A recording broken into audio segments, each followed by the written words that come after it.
Cass, we're getting out of here. We're going home. I can't. An angel who feels guilt, who says, I'm in the right place in purgatory, I guess this is where this should be my punishment. There's a lot you can do with that character.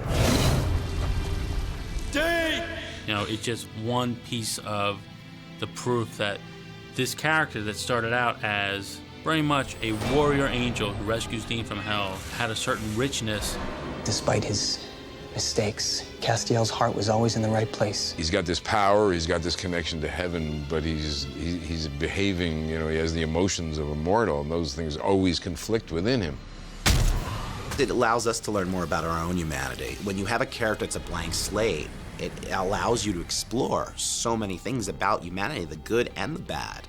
And I think Castiel is the perfect example of that. Hold on! Dean! Dean!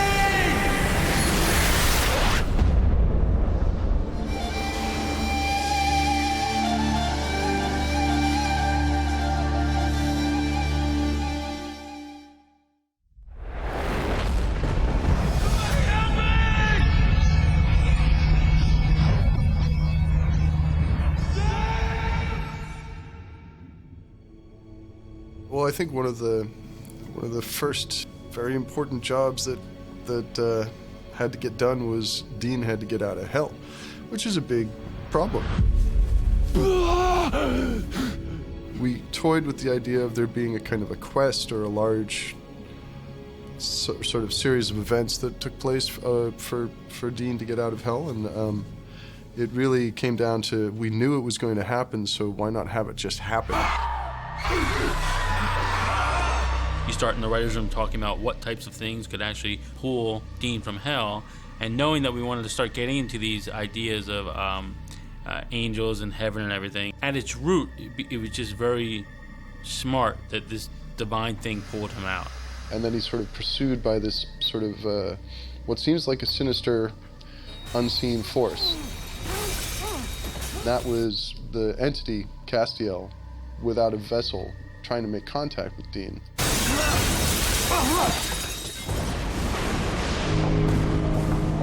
Yeah, our show is definitely not the touched by an angels kind of angels. Our angels have an agenda. These are not little cherubs sitting on your shoulder, and they were in Clarence and from, It's a Wonderful Life. These are people who are warriors. They're there to, at least at the very beginning, they're there to enforce what they believe is the will of God. I thought angels were supposed to be guardians. Fluffy wings, halos, not dicks.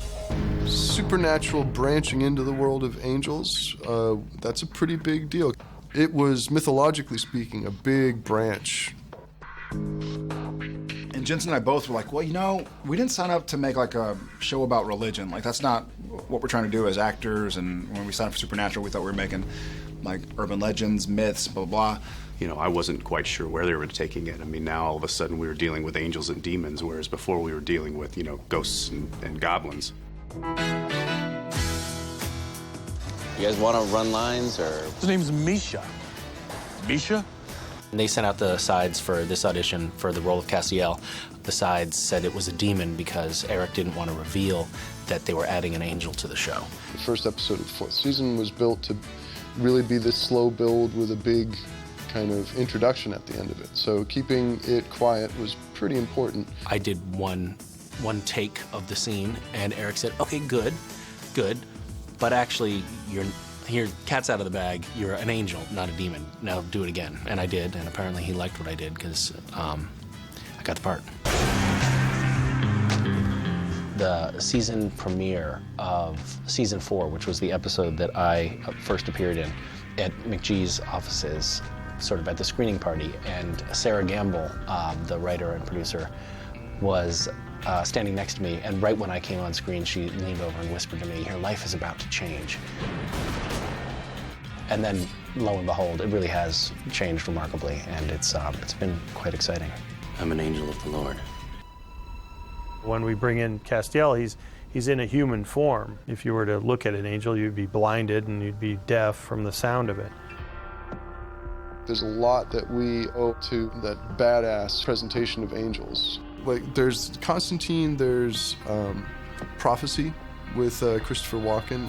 One of the things that became a powerful icon for that character was just the trench coat. It became quite powerful. It was really a stunning shot where you saw the shadow of these enormous wings, and it was not, oh wow, that's an angel. It was, oh, geez, that's an angel, you know. He didn't swing for the animatronic wings that are constantly fluttering and refluttering behind him. There was a desire to step away from that sort of thing and be a little bit more low to the ground, which is Supernatural's general aesthetic thrust. Who are you? I'm the one who gripped you tight and raised you from perdition. Yeah. When Misha created the persona for this character, I forget if he had a cold or not, or if he just decided to do it, but he pitched his voice down a little bit to give himself gravitas. I thought, oh, I should give him like a really commanding, powerful voice. You have no faith. Something that I now regret because I've been doing it for 6 years, and there are definitely times when I have to go home and like drink hot lemon water and have a sore throat. He came in with a, you know, he committed, and you know, sometimes you win some and sometimes you don't, but it's nice to have somebody with that kind of a conviction. You know, there was a vein that was struck there with this character. I'm probably not the one to say why it worked. I can only tell you it did, and it has worked, and the proof is in the pudding. The fact that, you know, we have essentially an angel who can pop in and pop out wherever we are. Hello, Dean. I thought was a really good recipe for somebody to stick around and be a greater part of this storyline. Thank you for everything. Save the hallmark, okay? It's gonna work. Nobody gets left behind. I don't see, and I'm not saying he's not, but I don't look at Castiel as a mentor and a protector at all. I look at him as yet another person that was sucked into the Winchester brothers' orbit. He was on the heavenly payroll, and every time he showed up, it was to accomplish some specific goal, and he was not stretching too far out of that range to aid the boys, and sometimes he was a problem for the boys. He sometimes gets lost along the way in what he thinks is right and protecting the boys, and does things that, at the end of the day, end up not helping. As an angel, his understanding of human emotions was something that was like naive, even though he had watched humans for so long. His motives generally are right, but you know, he makes mistakes because he doesn't quite understand everything. What the hell's wrong with you? I am an angel in a land of abominations. There have been things hunting me from the moment we arrived. Join the club! These are not just monsters, Dean, they're Leviathan. I have a price on my head, and I've been trying to stay one step ahead of them to keep them away from you. He sees himself as Dean's protector, and at the same time sees Dean as something of a mentor, because there's a lot about the world that he doesn't understand and that he can glean from Dean. He saw in the boys really the worth of humanity, and he became sort of enamored of humanity as, you know, channeled through Sam and Dean. So on the one hand, he thinks, yeah, I owe this allegiance to God, I owe this allegiance to the angels, but I think this free will thing is right, and I think that's probably what God wanted. So that was his sort of line of demarcation with the angels. This relationship that he has developed with these humans has truly shaped the story that he is now kind of creating for himself. It's much more free will than it is about, you know, the duty of an angel.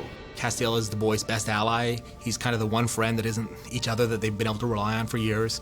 That doesn't mean he's perfect, because he definitely is not that, and that goes the other way too, but he's always been there for them, and I think that's been very important, because the only other people in their lives who fill that role are, you know, basically each other. I don't know if the relationship would have worked as well if he was just a mentor as opposed to a friend. Damn it, Cass. How many times I gotta tell you? It's just creepy. Just to speak of the Dean cast of it, I think you've got two incredibly dynamic characters/actors in their own right who are so good at being exactly what they're supposed to be, and what they are essentially is an odd couple. In the police report, it said that the bush, they talked to you. Yeah? Sounded like Cling on to me. Gonna need exact words. You're serious? That's his serious face, yes. Castiel, the entity, this celestial being, has the fish out of water. He's an alien. He's an alien to human experience. What's so funny? Misha's brought so much. I mean, Misha, he's a very intelligent person, and he's brought a soul and understanding and some awesome humor and so many other things. I mean, Cass, it feels like he lives and breathes on screen. It's rabbit season. I don't think you pronounced that correctly. Misha plays it so straight. He's like Starman. He's just this guy that you think he looks human, but his cadence, his rhythm, his timing on things is off. There's huge funny pieces that happen with him and the guys. I'm gonna become a hunter. Because he says something that's totally straight, it comes off as really, really funny. Really? Yeah. I could be your third wheel. You know that's not a good thing, right? Of course it is. A third wheel adds extra grip, greater stability. Everything from the way he plays them where, and it allows us to write great jokes where he doesn't always get what's being said, and always, takes things very literally. She's right, The whole heart jumping out of the guy's chest, the delayed fall, that's straight up Bugs Bunny. So we're looking for some sort of insect-rabbit hybrid? How do we kill it? The fact that he has really committed to that character, I think made it really, really unique and interesting for the storyline. I've almost cracked him. Now. Hey, I'm not through with you. Dumbass. Misha really played that in a lot of different ways. I mean, there's been a lot of different incarnations of Castiel because he's gone through so much. I'm gonna go really geeky on you guys right now. He's our Data from Star Trek Next Generation. He is our character that allows us to explore humanity. He's an angel who loves humans. And so I think what you're getting to see in him and what makes him such a great character is he's a reflection of us. Why did you kill your husband? Agent Stills. Please forgive my partner. He's going through some stuff. It's his unformedness, in a way, as an angel that allows him to make the decisions he makes during the course of the story. He had what Dean and Sam later described as a moral lapse. Speak plain. I want to discuss a simple business transaction, that's all. I want to make a deal. With me. One of the biggest problems with the character is that he's too powerful. And you don't want an ally for Sam and Dean who can solve all of their problems with a snap of his fingers. So one of the things that they've been doing with Castiel over the last several years is finding ways to impede his power. He becomes kind of an enemy by being God, or he goes insane. There's all these different layers that they have used to incapacitate him in some way. When we first met Castiel, he was very much the good little soldier. Over time, his exposure to Sam and Dean has made him much more human. It has given him, questions to wrestle with, like, do I have free will? Do we all have free will? Questions that a good little soldier doesn't normally wrestle with. We intersect with each other because we have agenda that are similar. I'm talking about Raphael's head on a pike. I'm talking about happy endings for all of us with all possible entendres intended. Come on. Just a chat. Crowley was made in hell, Castiel was made in heaven, and both of them are rebelling to some degree. They've both kind of broken away from the home office. They're both kind of rebels in that way, and I think that's what really gave them a common ground. They're like, we're rebels, you're a rebel, I'm a rebel, let's be rebels together. It's either this or the apocalypse all over again. Everything you've worked for, everything that Sam and Dean have worked for. Gone. I think there was always going to be some flaws in him. Power corrupts. So he got corrupted and he went the wrong way and it went horribly bad, because he had all those souls in him. And he realized that it wasn't going to work. That's the human part coming out, that he realizes that. Otherwise, he would have just kept going. For me, it's all balanced between the joy and the pain. I mean, it's an amazing push and pull. This is not how synergy works! They need each other. They're two sides of a very similar coin. Crowley is a big problem. And he just doesn't seem to be going away, unfortunately. what to do about it. Tell me about Sam and Dean. The prophet is being kept safe. The tablet has split in two, and the Winchesters are trying to recover the missing piece. Why am I telling you any of this? The introduction of Naomi adds a second twist to it, which is angels aren't just the goody-goody. I mean, we're getting a sense here that the stuff being done for the good of the garrison, shall we say, goes beyond what we thought angels were capable of doing. Let us put the tablet back where it should be. I need to protect it. When he realizes that he's been sort of a pawn in this game, again, he feels, I can't do anything right. It just, whatever I do in relation to the Winchesters, or whatever I do here on Earth, when I think I'm being helpful, here I'm being puppeted by this person. Cass is seen by Heaven as an agent of chaos, for good reason. Like, he ripped the place apart. He's instrumental in the downfall of these archangels. He's kind of crestfallen about this, and he feels the best thing for me to do is just, get the hell out of here, go underground, not be involved. The humanness part helps him correct himself in a way. There's this whole thing about heaven and the angels and how they're dysfunctional and just like humans in a way, only a different level of arguments and disagreements, and it's in disarray in heaven, and he doesn't want that anymore. Cass is starting to see the power of humanity through these brothers and what they're willing to do and what they're willing to sacrifice. And I think that's kind of the story that Supernatural's trying to tell. His ability to connect with a human, a naturally flawed, naturally imperfect, naturally given to the doubts and caprices of free will.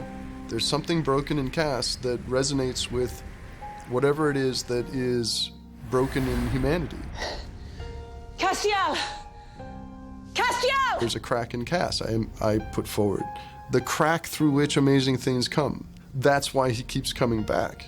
It has to be this way in part because he was the one who was primed to lose it in the face of humanity's plight.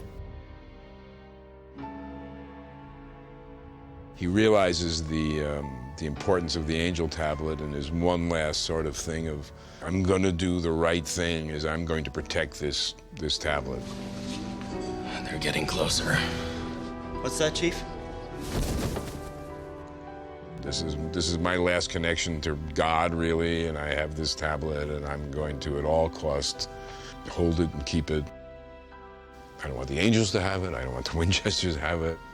This is my last shot to make it right for me. Shut up.